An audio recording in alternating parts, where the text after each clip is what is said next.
इस मूवी की शुरुआत में हमें दिखाया जाता है दो पादरियों को और एक लड़की को जिसके अंदर एक बुरी आत्मा है और एक उसके बाप को।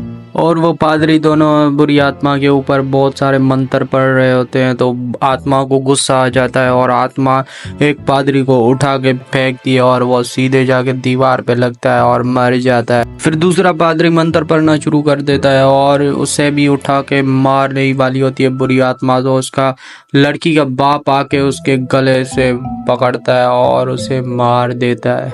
उसके बाद हम देखते हैं एक लड़की को जिसका नाम मेक है और वो एक रिटायर पुलिस ऑफिसर है जो जॉब के लिए जाती है इंटरव्यू देने मुर्दा खाना में, जहाँ पर उसे एक डॉक्टर मिलता है और वो कहता है यहाँ पे बहुत सारी लड़कियां आई जॉब करने लेकिन वो भाग गई। मेक कहती है कि शिफ्ट की वजह से भाग गई और डॉक्टर कहता है नहीं, शिफ्ट की वजह से नहीं, यहाँ पे बहुत सारी अजीब आवाज़ें आती हैं। डॉक्टर मेक से कहता है क्या तुम तो नहीं डरती आवाज़ों से, और मेक कहती है कि नहीं मैं नहीं डरती, मेरा मानना है कि मौत ही अंत है। उसके बाद डॉक्टर मेक को एक कार्ड देता है और कहता है कि इसके बगैर तुम अंदर बाहर नहीं आ जा सकती, अगर ये खो गया तो तुम्हें सिक्योरिटी अंदर बाहर जाने दे सकती है, मगर वो ऐसा करना पसंद नहीं करती। डॉक्टर सारा काम मेक को समझा देता है और उसके बाद मेक घर वापस आ जाती है। उसके बाद दूसरे दिन मेक नाइट शिफ्ट करने के लिए चली जाती है मुर्दा खाना और वहाँ पे जैसे बैठी होती है और लाइटें बंद हो जाती हैं, फिर अचानक ऑन हो जाती हैं और फिर ये कैमरा में देखती है तो कुछ पुलिस वाले एक लावारिस लाश लाते हैं और मेक उसके फिंगरप्रिंट्स लेकर उसे मुर्दा खाना में बंद कर देती है। उसके बाद मेक अपने दोस्तों को बताती है कि जब वो पुलिस में थी उसके साथ एक हादसा हुआ था, उसका पार्टनर उस हादसे में मारा गया था और उस हादसे के बाद इसे बहुत डरावने ख्वाब आते हैं।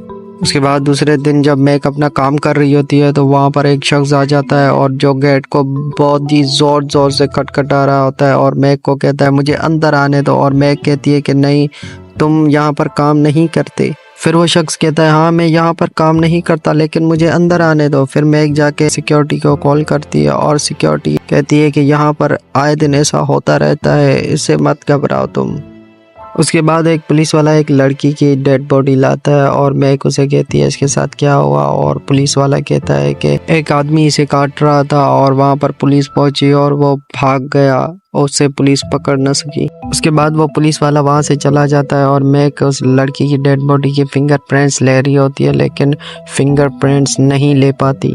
उसके बाद उस डेड बॉडी को मेक डब्बे में रख रही होती है तो पीछे से कुछ दवाइयाँ गिर जाती हैं और उन्हें उठाने के लिए जाती है तो उसके हाथ में एक शीशा चुभ जाता है। फिर वो उस डेड बॉडी को डब्बे में डाल रही होती है तो उसका थोड़ा सा खून उस डेड बॉडी के ऊपर गिर जाता है और यह उसको बंद कर देती है डब्बे में। उसके बाद मेक जब खुद को पट्टी कर रही होती है तो पीछे से उस डेड बॉडी के डब्बे का ढक्कन खुल जाता है। फिर मेक उस डब्बे को बंद करने के लिए जाती है तो उस डेड बॉडी से बहुत सारी मक्खियां निकलती हैं और अचानक गायब हो जाती है। ये देखकर मेक बहुत डर जाती है। फिर उस डेड बॉडी के पास जाती है, उसे बंद कर देती है और कहती है कि ये मेरा वहम है। उसके बाद दिल बहलाने के लिए मेक बाहर आ जाती है, फिर अंदर जाती है तो वो डेड बॉडी गायब हो जाती है और फिर उसे ढूंढने लगती है तो एक शख्स उसे ले जा रहा होता है और मेक उसे डेड बॉडी नहीं ले जाने देती तो मेक पर वो हमला कर देता है और मेक जल्दी से भागकर सिक्योरिटी को कॉल करती है और सिक्योरिटी आ जाती है और उसे ले जाती है और वो कहता है जोर जोर से कि डेड बॉडी को जला दो, इसको ऐसे मत छोड़ो, इस डेड बॉडी को जला दो। के बाद मेक उस डेड बॉडी को डब्बे में डाल के 2 कदम पीछे आती है तो वो डब्बा खुद ब खुद खुल जाता है। फिर मेक उस डब्बे को बंद करने के लिए जाती है तो वो डेड बॉडी सांस लेती है और इस दौरान मेक की दोस्त आ जाती है और वो उसके साथ कैंटीन पर चली जाती है।